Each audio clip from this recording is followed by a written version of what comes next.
את הפופ. מתחת למים, אסור להם לתת מהמים. למה?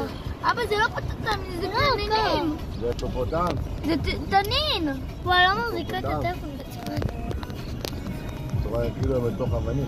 כאילו הוא סלע, אבל אף אחד לא יוצא. אבא, זה כמו הסלע? כאילו שזה דומה לסלע? זה הגב שלהם? כן. אמת, תיזהר שלא ייפול לך למים. אני רואה ציפור. מה? לא יקפוץ עליך פופוטם. לא יודעת, את מזכירה אותנו. זה לא יפול לך הטלפון, למה אי אפשר לצאת מהאוטו. הנה, תראו את האוזניים, תאמין לי. למה הם קשורות לזה? וואו. אבל די! אבל את דוחפת אותי, זה לא הכל, ראיתי את הטלפון.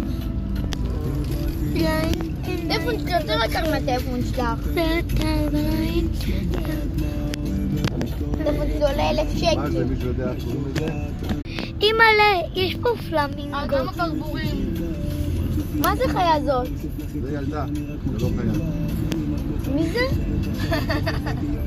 זה קנה. כנור. מה זה חיה הזאת כנור הזה? את יודעת שנמצאים אותה מקרוב ורואים אותו ממש. אני לא דוחפת לך את הטלפון. אבל את מסתירה לי, את מרחיבה לי מאחורה מהגב. כל העץ לי הלך לי. לי לא. איזה כיף לך. אנחנו רוצים ללכת לאריות קודם? כן, אימא'לה, בא לי כבר לעבור את זה. עכשיו האריות תהיה בצד שלך. אבא, עכשיו האריות יהיו בצד שלי? אריות בתוך כלום. לא, אבל הם יהיו בצד שלי, כאילו בחלון שלי. אתם תראו את החיות, אתם נגיע לאריות המפחידות. אני לא רציתי לבוא לפה רק בגלל האריות. והנמרים.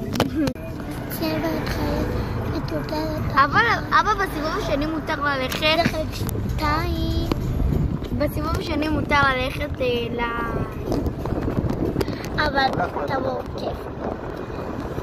לא אכפת. אז רק עולים מהאוטו והולכים? לא. אתם הולכים לפה.